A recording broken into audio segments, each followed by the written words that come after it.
I will go ahead and let Alyssa kick us off. Well, thank you for having me to speak today. I'll be talking about my master's research looking at nutrient and enterococcus loading associated with tidal flooding around the Hampton Roads area and watersheds with different land uses. So let's start with some background information about tidal flooding, although I'm sure a lot of you are familiar with it by now. Tidal flooding is defined as the flooding of coastal communities with oceanic or estuarine waters during high tides. It's also known as sunny day flooding or blue sky flooding because it happens without the influence of storms. As climate change accelerates and sea level rise also accelerates, tidal flooding is getting worse and worse in coastal communities like the Hampton Roads. We are interested in nutrients in tidal floodwater because the Chesapeake Bay has been experiencing nutrient pollution and associated impacts like eutrophication and hypoxia for decades. Reducing non-point sources of nutrient loading has proven to be especially challenging in the watershed, and tidal flooding is a potential source of non-point source nutrient loading that's currently not being accounted for in the Chesapeake Bay's TMDL or in restoration planning. We study enterococcus bacteria more for public health reasons. So this bacteria is a type of fecal indicator bacteria, which means that it's associated with fecal matter from humans and other animals. This is the standard testing bacteria for analyzing the safety of marine recreational areas. So if you see a beach closure, that's probably because they tested for this bacteria and the level of the bacteria in the water was above the recreational safe contact limit, which is set at 104 colony forming units per 100 mil sample. So tidal flooding can impact water quality by picking up pollutants like nutrients or bacteria from the land surface and then washing them back into the estuary when the tide recedes. To understand how much nutrients or bacteria are being added to the estuary during tidal flooding, we first need to know how much was in the estuary beforehand, before flooding, which we call baseline conditions. That aligns with the top left image here. Then we test the floodwaters for nutrients and bacteria, and we can subtract baseline conditions from the flood concentrations to get an idea of how much is being added during flooding. So my lab, the Mulholland Lab, has been doing this research on nutrients and bacteria in tidal floodwaters since 2017. And between 2017 and 2022, all of the sampling and research was done in the Lafayette River watershed, right in Norfolk. And in that time, they found that dissolved nutrient concentrations were consistently higher in tidal floodwaters than they were in the river before flooding occurs.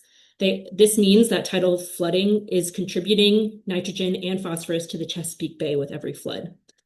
They also found that 86% of the samples that they tested for enterococcus bacteria had concentrations above the recreational safe contact limit. So this is a potentially really concerning thing for both the well-being of the Chesapeake Bay and for public health. So I started my master's degree in 2023. And I built on this initial research by expanding sampling to new watersheds with different land uses. I was interested in understanding whether nutrient and enterococcus concentrations are elevated in floodwaters across multiple watersheds, not just in the Lafayette River, and also whether those concentrations differ in watersheds that have different land uses. So here's our study area. You can see Norfolk in the bottom right of the map here. We sampled 2 watersheds in the city of Norfolk or around the city of Norfolk, the Lafayette River where this research began, and also the eastern branch of the Elizabeth River. Both of these watersheds have urban residential land use types primarily, but the Elizabeth River has a bit more industrial space than the Lafayette River does. In 2024, we sampled in rural watersheds for the first time, including Maujack Bay, York River, and Pocosin River areas. And all of these watersheds have more rural residential land use types, at least in the areas where we sampled. To collect baseline data prior to flooding, we used 3 different sampling methods. We conducted boat transects in the Lafayette and the eastern branch of the Elizabeth River whenever possible in the week prior to flooding. We also sampled off docks in all of our watersheds, including time series stations in the Lafayette and the Elizabeth that are maintained for weekly monitoring by our lab. And then when the Chesapeake Bay program monitoring data aligned well with our flood sampling events, we also utilized that data. Flood sampling happened through community science events called Measure the Muck, which have been run in coordination with Wetlands Watch's Catch the King Tide program since 2017. This sampling method is really unique because we get to involve the community in sampling and doing science and in taking action to understand and mitigate the effects of tidal flooding. So between 2023 and 2025, we did 7 Measure the Muck events displayed on the timeline here. And in the last 3 of those events, we sampled both in Norfolk in the urban areas and in those rural watersheds. Here's an overview of where we collected samples over the 3-year time period, with Norfolk on the left and the rural watersheds on the right. And for reference, here's where we collected baseline data. All of the samples we collected, including flood samples and baseline samples, were tested for dissolved inorganic nitrogen and dissolved inorganic phosphorus, and a selection of the flood samples and baseline samples were tested for Enterococcus bacteria. I then used non-parametric statistical analysis methods to compare flood and baseline concentrations of nutrients and bacteria, and to compare these concentrations across watersheds also. So here's a look at what we found. So the following few slides will show comparisons of flood nutrients and bacteria to baseline nutrients and bacteria. So to get us all oriented here, in each of these plots, the box plots represent the flood data, including the range of samples or concentrations. The baseline data is represented by single points with different colors indicating the type of baseline data collection. And then if there is significantly higher concentrations in floodwater than in baseline waters, there's a green star underneath the box. So now that we've gone over that, let's go through the data. This first plot shows dissolved inorganic nitrogen in the Lafayette River over the 6 floods that we sampled there. And overall flood concentrations of DIN were higher than baseline concentrations in DIN in every flood that we sampled. For DIP, the pattern wasn't quite as consistent. We saw higher DIP in the Lafayette in 4 out of the 6 floods, but not in those last 2 that we sampled in 2025. In the Elizabeth River, we also saw higher DIN in flood waters than in baseline waters in all events except for 1 in September 2024. So to use this month as an example, I'd like to mention one of the biggest challenges of doing this research, and that's selecting appropriate baseline data and also considering all of the other influences on the baseline concentrations. So in this case, in 2024, we had 3 months of almost daily flooding between August 2024 and October 2024. There were only a handful of days in that period where it didn't flood in Norfolk. So it's likely that when we went out and collected the baseline data prior to our September Measure the Muck event, that water was already being impacted by repetitive tidal flooding. And as you guys know, there's plenty of other things that can influence nutrients in the Elizabeth River also. So this is just something I have to take into consideration when I'm analyzing the data. Oops. DIP in the Elizabeth River also had higher concentrations in floodwaters in 5 out of the 7 events that were sampled here. Again, not in that September 2024 flood event or in September 2025. And then moving up to the rural watersheds in Mobjack Bay, we only sampled this watershed twice based on the number of volunteers that were available, but we did see higher nutrients in floodwaters than in baseline waters. We saw that in some of the events in Poquoson, but not all of them. The pattern wasn't quite as consistent here. And in the York River, we actually saw lower concentrations of DIN and DIP in our floodwaters than in our baseline waters, or there were some months where it wasn't significantly different. So this is an interesting deviation from the pattern we're seeing in all of the other watersheds. The only time when we had higher floodwater concentrations was in October 2025. And then to go through the bacteria data in each of these watersheds, overall in all of the watersheds, we saw consistently higher concentrations of bacteria in the floodwaters, and also a significant portion of our flood samples were above that recreational safe contact limit, which is indicated by a dashed line going across the plot. So this was true in the Lafayette River here, in the Elizabeth River, and also in our 3 rural watersheds. One difference I noticed between the rural watersheds and the urban watersheds is that the maximum concentrations of Enterococcus in our rural watersheds are not quite as high as the maximum concentrations in the urban watersheds. So in the urban watersheds, we frequently had samples that were at the maximum test limit of our test method, which is, I think, 24,196 colony forming units per 100 mils. And it was orders of magnitude lower in most of the samples in the rural areas, but still above that 104 CFU limit.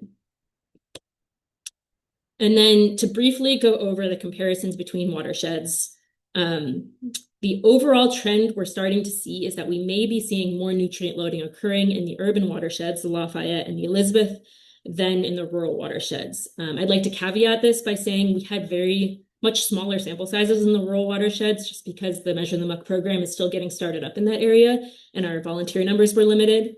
But the initial results are indicating that there might be a difference between urban and rural areas. So in conclusion, flood concentrations of DIN and DIP were significantly greater than baseline in most watersheds in most cases. This indicates that tidal flooding is a source of nutrient loading to the Chesapeake Bay across multiple watersheds, not just in the Lafayette River. And more nutrient loading may be occurring in urban than rural watersheds, but we really need more samples to be able to confirm this result.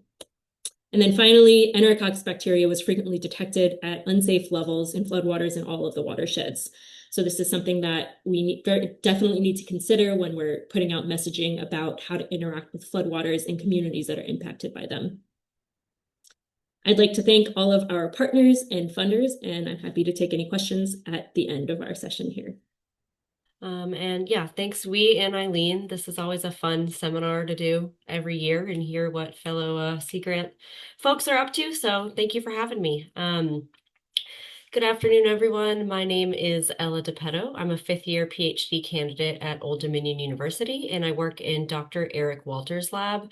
It's a community ecology lab focusing on a variety of different ecosystems and habitats to try and understand key ecological questions. And so today I'm going to give an update on a recent project completed with support from Virginia Sea Grant, as well as Old Dominion University and my lab, surrounding how we can kind of shift in our mind how we design and implement living shorelines to deal with changing climatic conditions.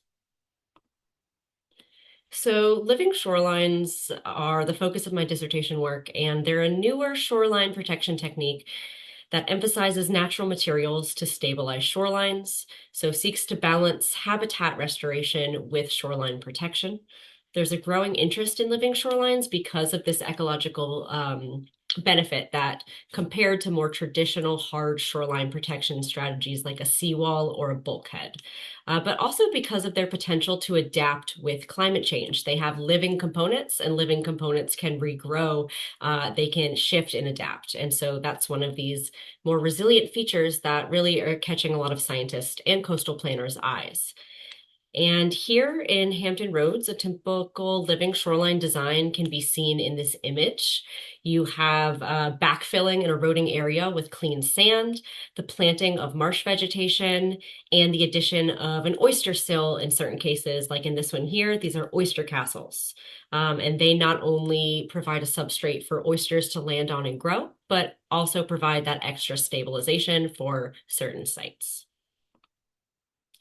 And this figure is an example of the variety of different living shoreline types across North America, and it illustrates just how the same terminology of living shoreline can actually encompass a variety of different materials, biotic components, and designs. So in this top left corner, you have a fully what you call soft strategy of only native planting. This is Spartina alterniflora, the low marsh, on an existing sandy substrate. In the top right, we have a planted high marsh vegetation, Spartina patens, and an intertidal salt marsh, Spartina alterniflora, protected by a rock sill.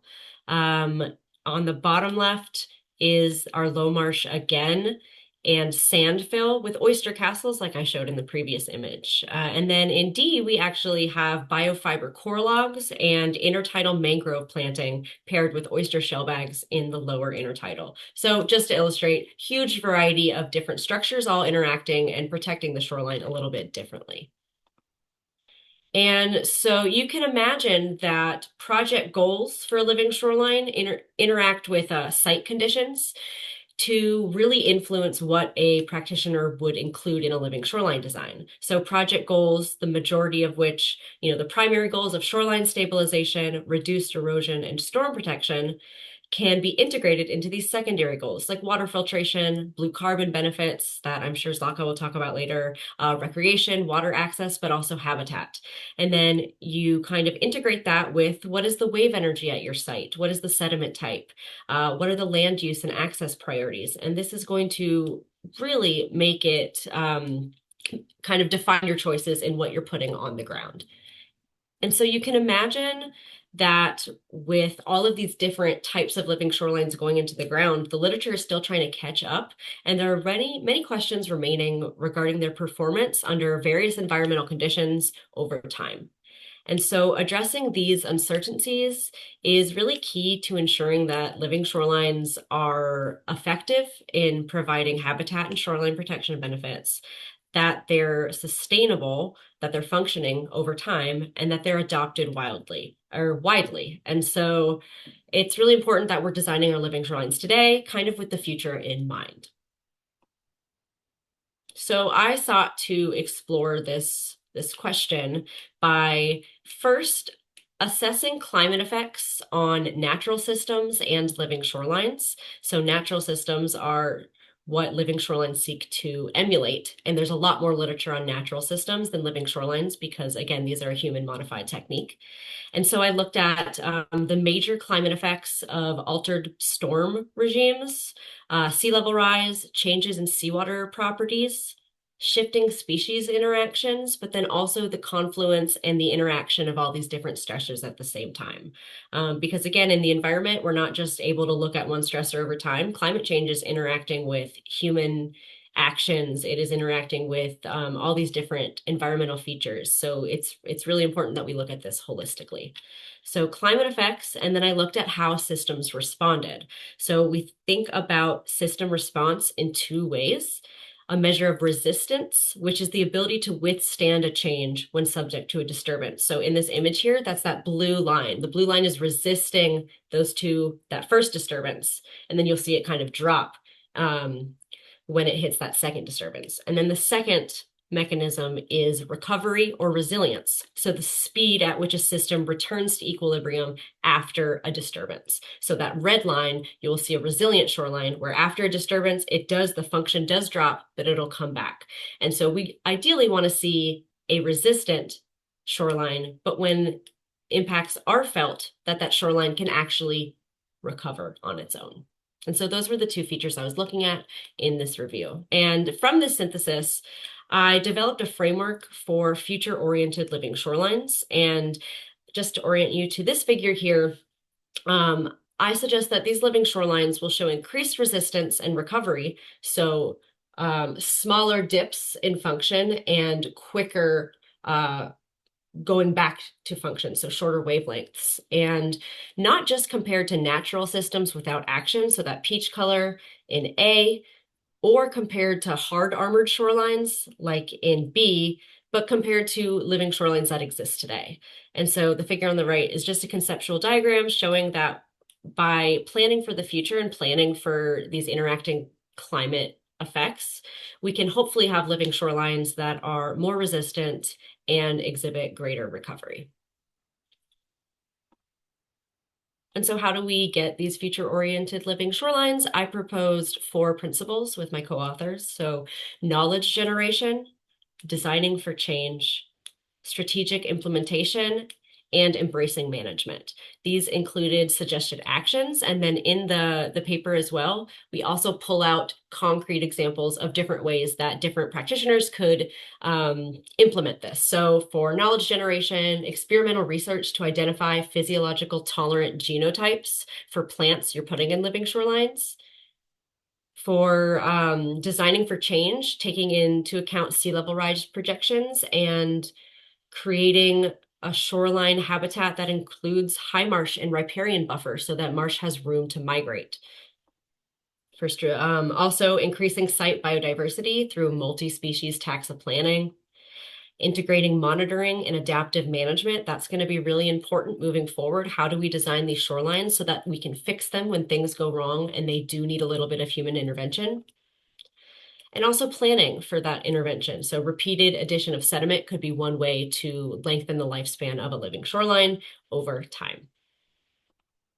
And so through this synthesis and analysis, some of the key takeaways that we found were that natural systems and living shorelines are exhibiting resistance and robust recovery in nature. We're seeing they're able to withstand change, but then also adapt to that change. But these outcomes and predicting their stability becomes a lot more complex when accounting for multiple interacting climate stressors in the short and long-term future.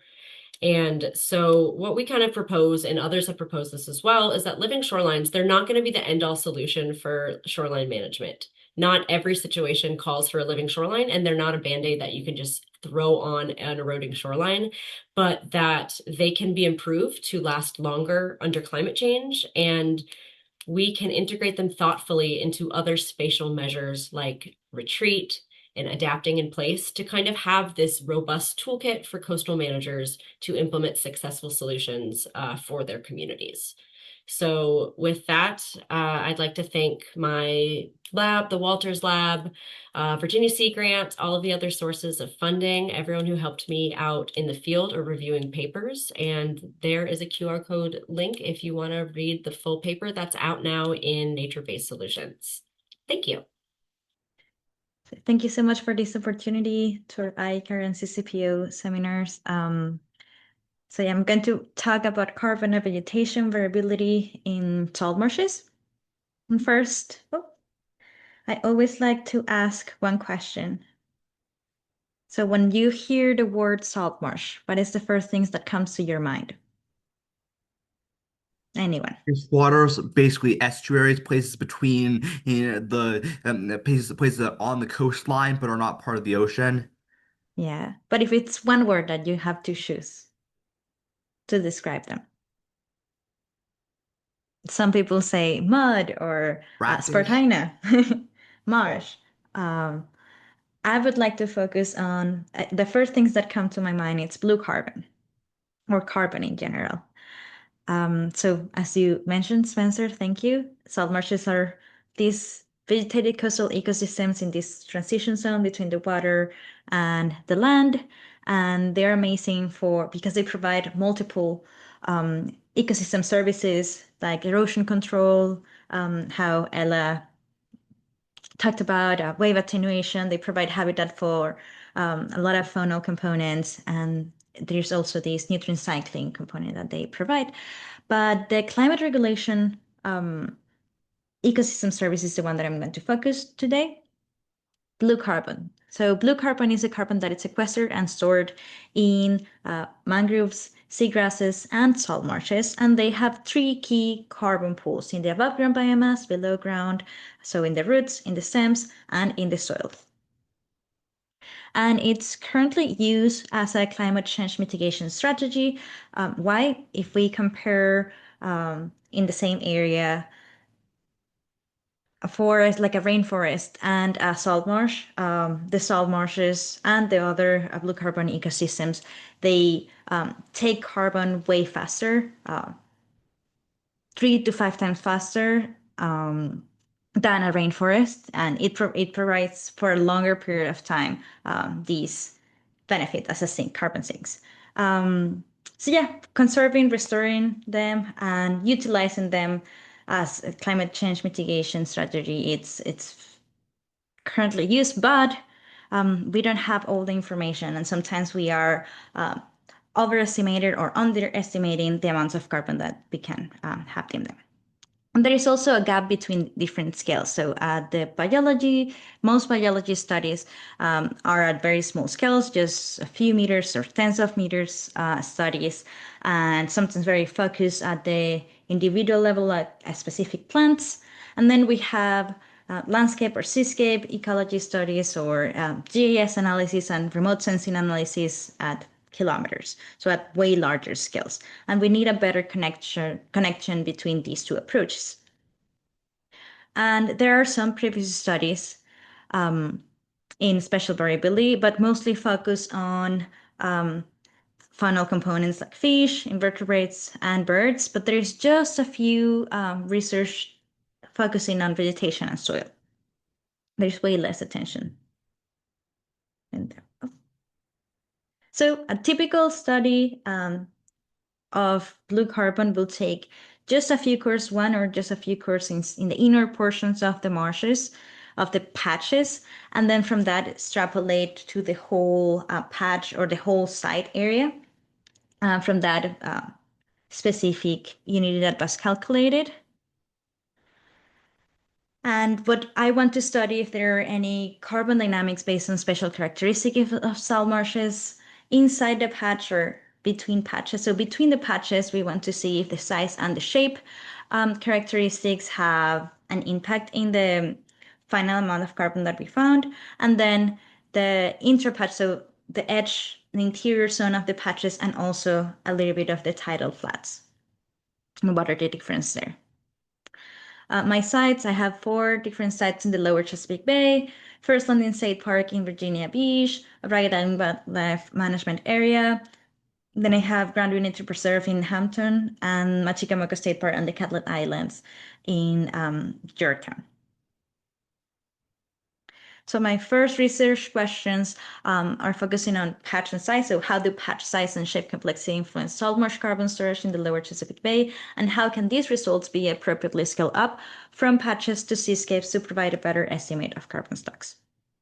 So this is my hypothesis. So at larger sizes, if they have a shape that is highly aggregated, so we will find higher amounts of carbon. But if we have patches that are very, very fragmented, even if they have a large patch, they will have lower amount of carbon. And then obviously smaller patches also have lower amount of carbon. For my field sampling, I went to these different sites. We have a total of 15 patches that we measure at the edge, and in the inner section, we had 3 plots, and we collected above ground biomass, below ground biomass, and the soil, with soil cores. And this is preliminary data, but if we compare only size, so I'm trying to. Well, if we compare only the size of the patch, so here we have the area in the x-axis and then the estimated carbon in the y-axis. So we can see some trends that a higher amount of carbon indicates it's related with higher with larger patches, but it's not always the same. So in this large patch, the largest of all, here we have a decrease in the amount of carbon expected. This is the soil. When we see the shape, with the shape, we see, so in the x-axis, we have the isoperimetric inequality. So values that are closer to 1, it means that it's closer to a circle. And then when it's closer to a 0, it's way more fragmented. It's way more complex, the shape that we have in the patch. So here we can see how like highly aggregated patches tends to have higher amount of carbon estimated here in megagrams of carbon per hectare. So if we see both things at the same time, the circles in this image, when they are larger and they're darker, it means that they have higher estimated carbon amount. So it's a combination between area and shape that it's tending to show in this specific trend. So it's not only one or the other that we need to be focusing on. And something very interesting is that we have more variability. Usually we think that marshes are highly homogeneous, that they don't have much changes, but we are seeing higher variabilities. So we wanted to focus also in differences across sites between and inside the patches. So this, just as a recap, we find this higher amount of carbon in the patches that are larger, but if they are highly aggregated, if they're highly fragmented, we have way less carbon amounts. So when we want to zoom in and see inside of the patches how the vegetation and soil metrics differentially change across the transition zones between salt marshes and tidal floods, and how can these results be appropriately scaled up from transects to patches to provide better estimates of carbon stocks. So this is just an example, but these are how I'm going to present my results. So we have the distance from the edge, we have the tidal flat here before the zero, and then we have the salt marsh right at the edge, and then in the intersection in this right area, we have carbon in the y-axis, and we have our soil. Soil is expected to have way higher amounts of carbon compared to the vegetation components. Then we have our below ground biomass. It's our second to largest, and then the above ground biomass. And we are expecting to have different, that each of these different metrics to have different shapes. For this study, we collected 3 different transects inside of each of our patches in our different sites. We have 2 of our cores in the tidal flat, and then we collected at different intervals into the intersection. So we have right at the edge, and then inside up to 40 meters inside of a salt marsh patch. And we collected at the same above ground biomass, below ground, and sediment soils. So for the above ground and the below ground, it's in the black lines, and the green lines are showcasing the above ground biomass. And here we have the estimated carbon in kilograms per meter square. So here first we see both metrics are not entirely related, not entirely connected. So we shouldn't use above ground biomass only to estimate the below ground biomass, because it's not a perfect relation as it usually thought. We see a lot of variability, especially variability at the edge, and just from between 2, 5, and 10 meters, we see higher variability between the samples that we collected. And then, yeah, and it's not always the same. And we have, in some cases, like double peaks of below ground biomass. So it's a way more complex results that it's usually thought that it's just very, very highly homogeneous. When we include the soil, we see the same, like higher availability right at the edge. We have lower amount of carbon in the tidal flat, but still we have a good amount. And then we see how in some cases, like here in Grand Nature Preserve, it kind of goes to a plateau. It goes to a more homogeneous amounts of carbon. But then in other places like Ragged Island, we still see this higher amount of variability associated to this. And in this case, at the 40 meters, we actually see a significant decrease in the carbon estimated in the interior zones. So as a general recap, we are finding a lot of spatial dependent variability and higher variability at the edges. So marshes are not necessarily as homogeneous as expected. The transitions of each metrics are very different. So we need to account for all the key carbon pools instead of just relying only on the soil, or having the soil and just a little bit of above ground biomass to estimate things. And we need to understand variability to design best sampling approaches. And apparently it depends on the site. So we need to understand our specific site and focus on a specific question to address these differences. I want to thank everyone who supported my research and the field trips, and we collected a lot of samples, almost 200 soil cores, almost 200 plots across the lower Chesapeake Bay, and it has been an amazing opportunity.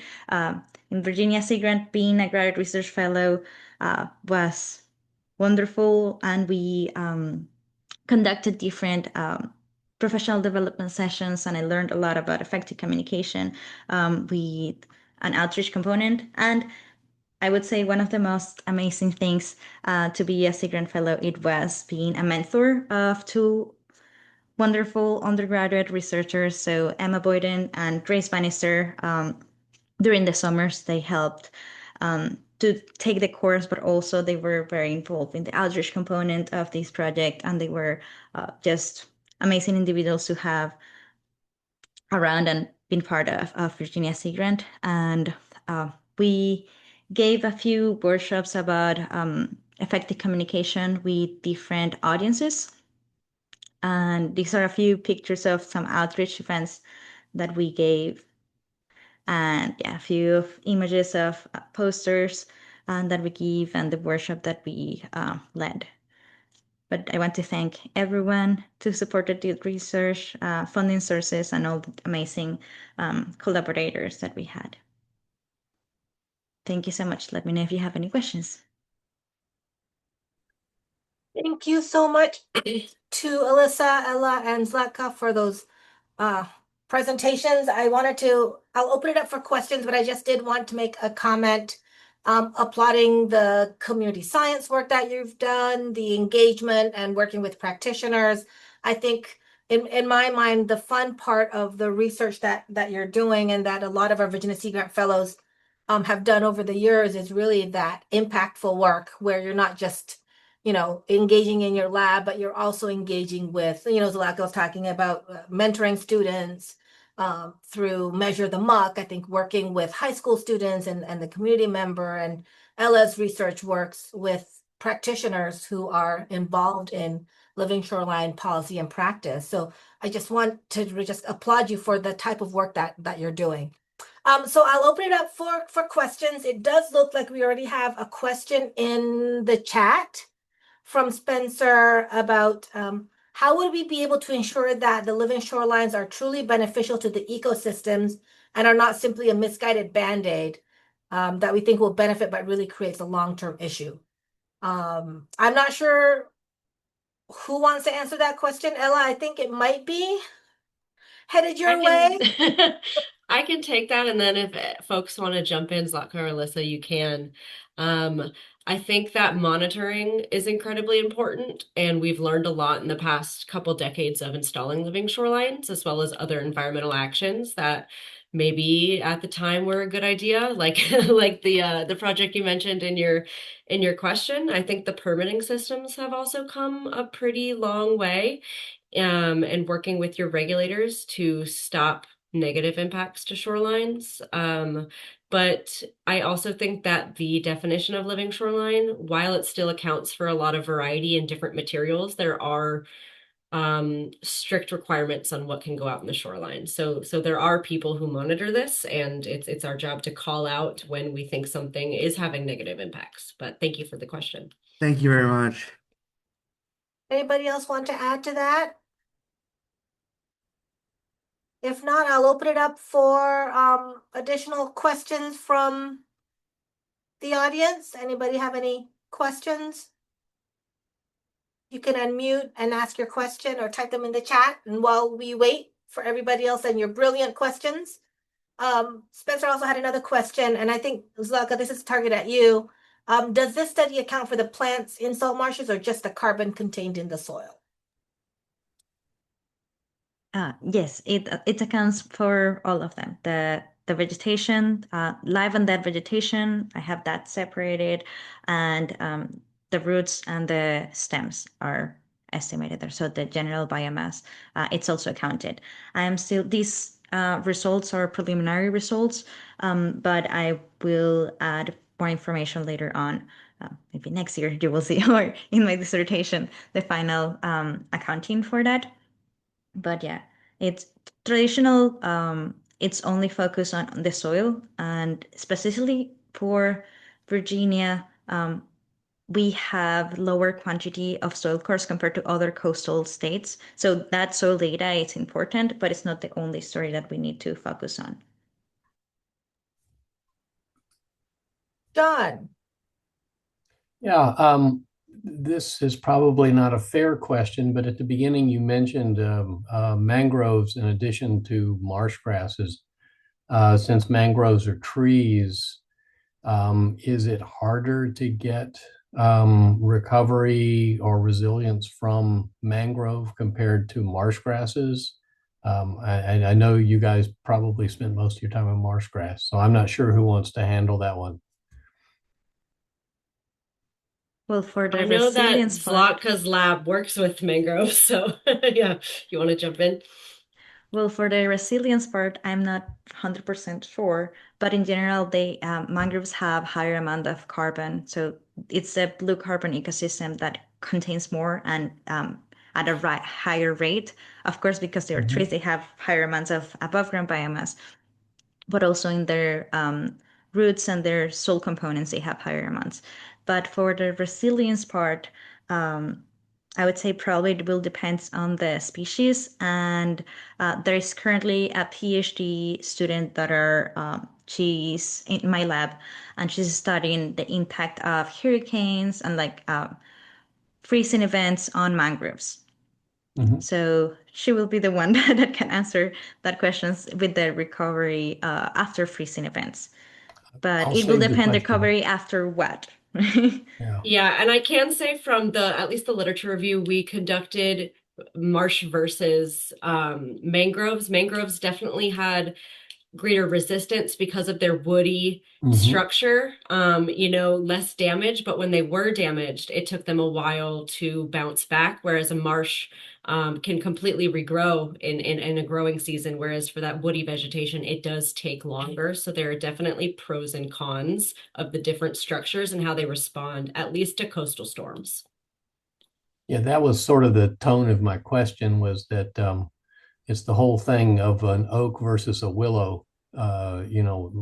Is it better to bend or is it better to resist and then take the chance on breaking? So I don't know if anybody else wants to add something, or maybe I'll let Jim ask his question. Thank you all. Luckily, in our region, we don't have the opportunity to grapple with that question because we can't have mangroves in our habitat. So for us, it's a little bit easier. But down south, where those ecotones intermix, I think they're grappling with that very same question.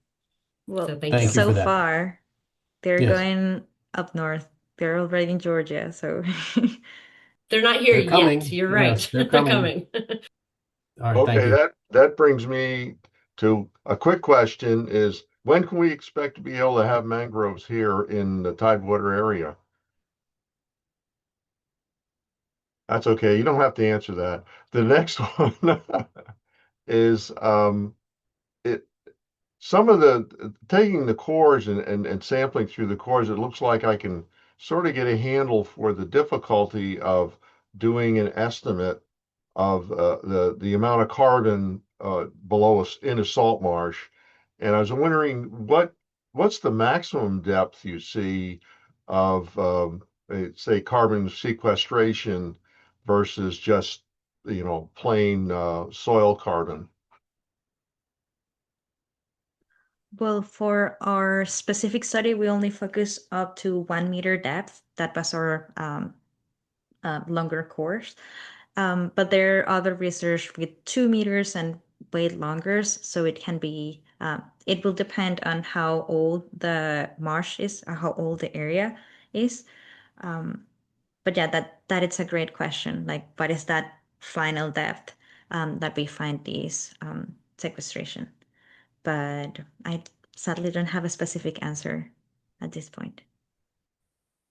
Okay, because I've seen a lot of literature on forests, woody forests, and how they take many years to develop the soils, the communication between the fungi and the trees and things like that. I was wondering if you see sort of a similarity in the development of a salt marsh versus, for example, you have the living shorelines are built and maybe 20 years later it will take to finally start getting the natural nature like structure rather than the man-made structure. Thank you. Well, I'm gonna throw a question to Alyssa because one of your kind of key conclusions or key findings was that not all rural watersheds are equal or all the same. And I know you are at the conclusion of your research. But if you were to have, say, another few years of research, where would you think we should take that research to better understand kind of the implications of it? Yeah, that's a great question. Thank you. I think we would start by really having to expand the community science effort and the sampling in those rural watersheds. So for reference, in the Lafayette River, we can collect 150, 200 samples in a tidal flood because we have so many volunteers here and it doesn't take very long for us to get back to ODU. But in some of those months up in Project Bay, Pocosin, York, we could only get like 20 samples because you have to go really long distances to get between the flood sampling sites, especially like in the York River. It's a huge watershed. And then our meeting point was VIMS. So we were limited to only being able to access the places that were within like a 20-minute drive of VIMS. So just operationally, it was difficult to get a lot of samples up there. But I think if we had larger sample sizes, if we had like more meeting points or more labs that were involved in this research, then we would start to get a better idea of what's going on in these rural watersheds. I said that because we were noticing that the York River floodwaters didn't seem to have higher concentrations of nutrients. But also in the Pocosin, if you look at like the Chesapeake Bay program's sampling data in the Pocosin River, there's like random spikes in Enterococcus. Sometimes the baseline's like 200 CFU. And so there might be other things going on here where maybe there's leaking septic or maybe there's stormwater impacts. I can't tell from our sample sizes and from our sample frequency what really is going on there. But yeah, so if hopefully the future of this program, hopefully we can find more partners up at VIMS or up in those northern watersheds so we can get a better picture of what's going on. Alyssa, can I ask you why you think the floodwaters had lower concentration of nutrients compared to baseline at the York in particular? Like what's up with the York River? Yeah, I mean, okay, the easy answer is I don't really know, but I have a few hypotheses. When I looked, we've had limited baseline sampling in the York River compared to the size of the river. But when you look at, say, like the Chesapeake Bay program cruise data that was immediately before our flood events in 2024, those concentrations of nutrients that they found were much higher than what is average for that river. So it could be that those baselines were already being impacted by either previous tidal flooding events or by some other discharge or stormwater or something. So that's one idea. Or it could be another idea that I had so when I did an analysis of where I overlaid the area that floods, the NOAA minor high tide flood layer with the it was zoning layer data. So basically land use data for the York River. And I found that like almost half of the area was zoned agriculture that flooded, but we can't access agricultural land in our community science flood sampling program because it's all private. So basically we were collecting all our flood samples on residential streets, even though almost half the watershed, that area that's flooded, is agriculture. So it also could be that all of the nutrients that are feeding into that higher baseline are coming from the agricultural flooded land, but it would require a lot more coordination to be able to get access to those sites to sample them. Eileen, go ahead. Or I thought Eileen had a question. Yes. No, I didn't. I'm just sitting here. I'm very impressed with all the progress that has been made by each of the presenters here today. So I think it's just made really good. So, yeah. Well, we have time for more questions if there are other questions for our presenters.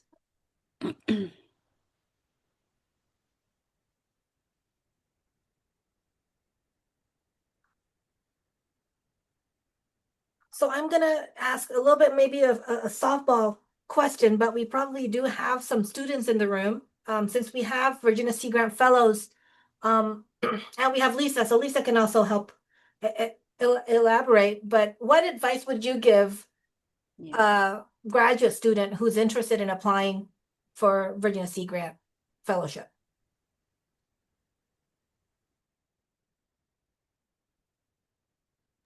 You guys start. Okay, I'll start. I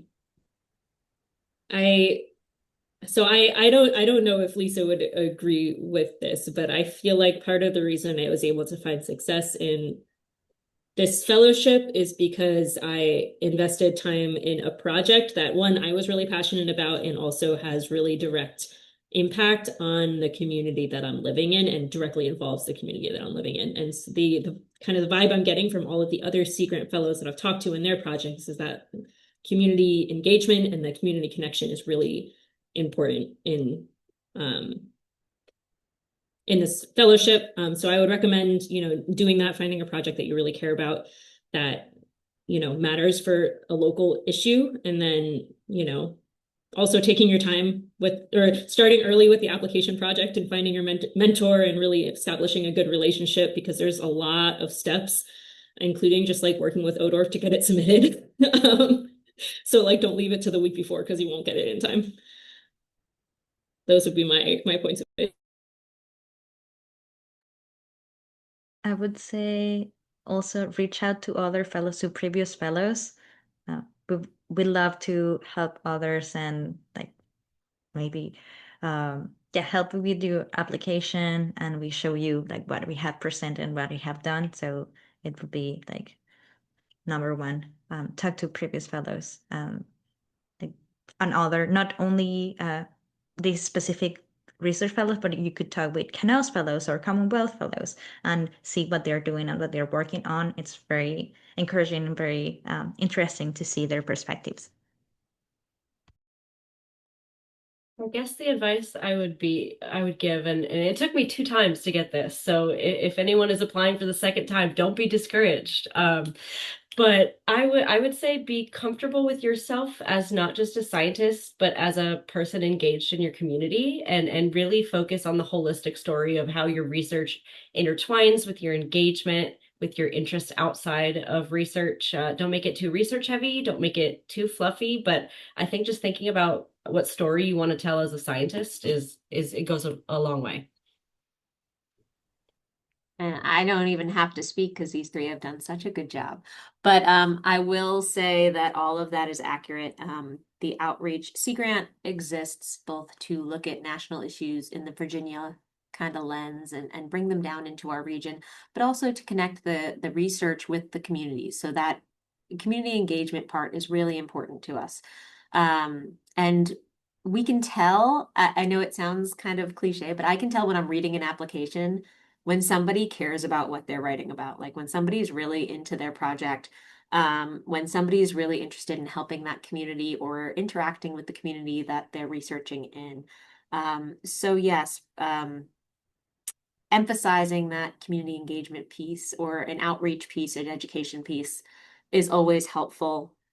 Definitely give yourself enough time. Our applications are purposefully, practically a grant application.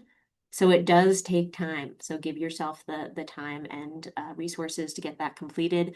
Always, the only other thing I'll add is always reach out. I'm always happy to speak with anybody. So is anybody else in this office. So if you are interested or you're not sure if you're interested in any of the opportunities we have, then please do just shoot me an email.